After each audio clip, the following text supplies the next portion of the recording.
నమస్తే, నేను Yogita. Welcome to సత్యాగ్రహి. ఒక మార్పు కావాలని కోరుకున్నారు. ఒక కొత్త పాలన వస్తుందని ఆశపడ్డారు. కానీ ఆ మార్పే ఇప్పుడు తెలంగాణ ప్రజలకు శాపంగా మారిందా? 10 ఏళ్ల కేసీఆర్ నమ్మకమైన పాలనను వదులుకొని కాంగ్రెస్ ఇచ్చిన 6 గ్యారంటీల మాయలో పడి ఓటేశామని ప్రజలు ఇప్పుడు పశ్చాత్తాపడుతున్నారా? అంటే అవుననే అంటున్నాయి రాష్ట్ర వ్యాప్తంగా జరుగుతున్న తాజా పరిణామాలు. అధికారం చేపట్టిన అతి తక్కువ కాలంలోనే రేవంత్ సర్కార్ తీవ్ర ప్రజా వ్యతిరేకతను మూటగట్టుకుంది. క్షేత్రస్థాయిలో మంత్రులు, ఎమ్మెల్యేలను జనం నిలదీస్తున్నారు. నిలదీయడం అంటే అలా ఇలా కాదు, రోడ్ల మీద నిలబెట్టి కడిగి పారేస్తున్నారు. అసలేం జరుగుతోంది తెలంగాణలో? కాంగ్రెస్ గ్రాఫ్ ఇంత వేగంగా ఎందుకు పడిపోతోంది అనేది ఈ రోజు మన స్టోరీలో చూద్దాం.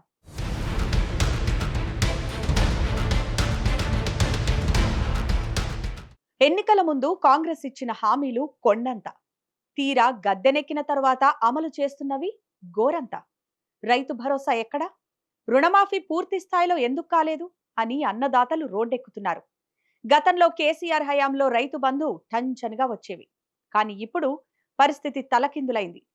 సాగునీరు అందక, పెట్టుబడి సాయం రాక రైతులు అల్లాడిపోతున్నారు. ఫలితంగా మంత్రుల పర్యటనల్లో రైతులే ముందుండి నిరసన గళం విప్పుతున్నారు. ఇక కాంగ్రెస్ ఎమ్మెల్యేల పరిస్థితి అయితే నియోజకవర్గాల్లో మరీ దయనీయంగా మారింది. ఎమ్మెల్యేలు నియోజకవర్గాల్లో తిరగలేని పరిస్థితి కనిపిస్తోంది. కొన్ని కాంగ్రెస్ నియోజకవర్గాల్లో అయితే ఎమ్మెల్యేలు బయటకు రాలేని పరిస్థితి కనిపిస్తోంది. దీంతో కాంగ్రెస్ మంత్రులు, ఎమ్మెల్యేలపై ప్రజల నుంచి తీవ్ర నిరసన వ్యక్తమవుతోంది. మంత్రి సీతక్క ఇలాకాలోని ములుగు జిల్లా తాడ్వాయి మండలం కాల్వపల్లి పోడు భూముల విషయంలో అటవీ అధికారులు జేసీబీలతో వస్తే, మా భూములు మాకు కావాలి అంటూ రైతులు ప్రాణాలకు తెగించి జేసీబీలకు అడ్డంగా పడుకున్నారు. తమ ఓట్లతో గెలిచిన ప్రభుత్వం తమ నోటికాడి కూడు లాక్కుంటోందని వారు ఆవేదన వ్యక్తం చేశారు. మహిళా రైతులు సైతం జేసీబీ చక్రాల ముందు పడుకొని మా ప్రాణాలు పోయినా సరే మా భూములు వదులుకోమంటూ ఆందోళన చేశారు. స్థానిక మంత్రులు దీనిపై స్పందించకపోవడంతో ప్రజలు తీవ్ర నిరసన వ్యక్తం చేశారు. కేవలం ములుగులోనే కాదు, హనుమకొండలో మంత్రి కొండా సురేఖ నివాసాన్ని ఆశా వర్కర్లు ముట్టడించారు. ఎన్నికల ముందిచ్చిన హామీ ప్రకారం తమ గౌరవ వేతనాన్ని 18,000 రూపాయలకు పెంచాలని వారు డిమాండ్ చేశారు. పోలీసులు వారిని అడ్డుకునే ప్రయత్నం చేయగా తోపులాట జరిగింది. ప్రభుత్వ తీరుపై ఆశా వర్కర్లు శాపనార్థాలు పెడుతూ నిరసనలు వ్యక్తం చేశారు. అటు బీసీ రిజర్వేషన్ల అంశంపై మంత్రి పొన్నం ప్రభాకర్ నివాసం వద్ద కూడా ఇదే పరిస్థితి. బీసీ కులగణన, స్థానిక సంస్థల్లో 42% రిజర్వేషన్ల హామీపై మంత్రి పొన్నం ప్రభాకర్ నివాసం దగ్గర నిరసన జ్వాలలు ఎగిసిపడ్డాయి. ప్రభుత్వం మాట తప్పిందని, బీసీల అభ్యున్నతిని విస్మరించిందని ఆందోళనకారులు మండిపడ్డారు.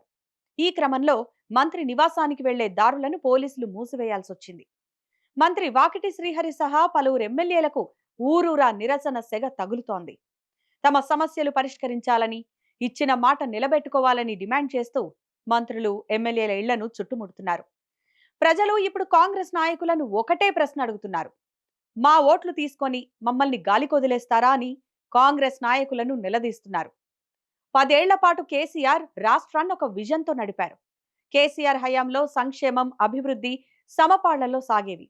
కానీ కాంగ్రెస్ రాకతో తెలంగాణ ప్రగతి చక్రం వెనక్కి తిరిగినట్లు కనిపిస్తోంది. నమ్మకమైన లీడర్ కేసీఆర్ ను వదులుకొని తప్పు చేశామా అనే చర్చ ఇప్పుడు సామాన్య జనంలో మొదలైంది. హామీలు అమలు చేయలేక, పాలనపై పట్టు సాధించలేక రేవంత్ రెడ్డి ప్రభుత్వం విమర్శల పాలవుతోంది. ఏకంగా ముఖ్యమంత్రి రేవంత్ రెడ్డి ప్రజలు మమ్మల్ని తిడుతున్నారని బహిరంగంగా చెప్పడం, ఇవాళ బాజాప్తో రోడ్డు మీదనే మమ్మల్ని తిడుతురేమన్నా అన్నామా? ఎప్పుడన్నా ఏమన్నా అన్నామా? ఎన్ని మాటలు మాట్లాడుతురు? నిజంగా సిగ్గుచేటు అని ప్రతిపక్ష నాయకులు మండిపడుతున్నారు.